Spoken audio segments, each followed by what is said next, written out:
கிருஷ்ணகிரி மாவட்டம் dam road Chinnamuthur அருகே உள்ள மேட்டுக்கொள்ள கொட்டாய் ஊரைச் சேர்ந்தவர்தான் பழனி, வயது 40. இவர் ஒரு கூலி தொழிலாளி. இவருடைய மனைவிதான் சத்யா, வயது 36. இவர்களுக்கு திருப்பதி, வயது 18, கேசவன், வயது 16 என 2 மகன்கள் உள்ளனர். பழனியின் அக்கால் மகன்தான் தருமபுரி மாவட்டம் குண்டாங்காட்டை சேர்ந்த மாரியப்பன், வயது 25.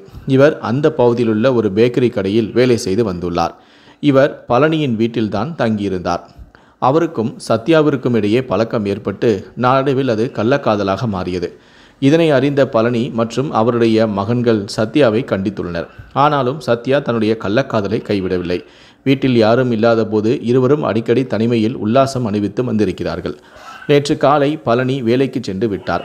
அவருடைய மகன்களும் வெளியே சென்று விட்டனர். வீட்டில் சத்யா இருந்துள்ளார். சத்யாவின் வீட்டில் இருந்து நேற்று பிற்பகல் அலறல் சத்தம் கேட்டது.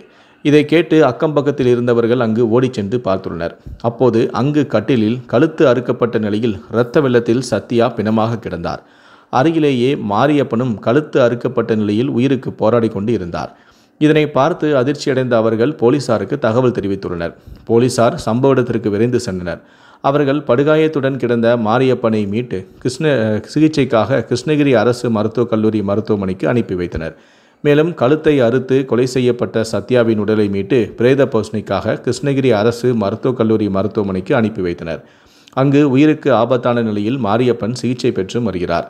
பழனி மற்றும் அவருடைய மகன்கள் வீட்டில் இல்லாத நேரத்தில் மாரியப்பன் சத்யாவின் வீட்டிற்கு வந்து அவருடன் உல்லாசமாக இருந்ததாக கூறப்படுகிறது.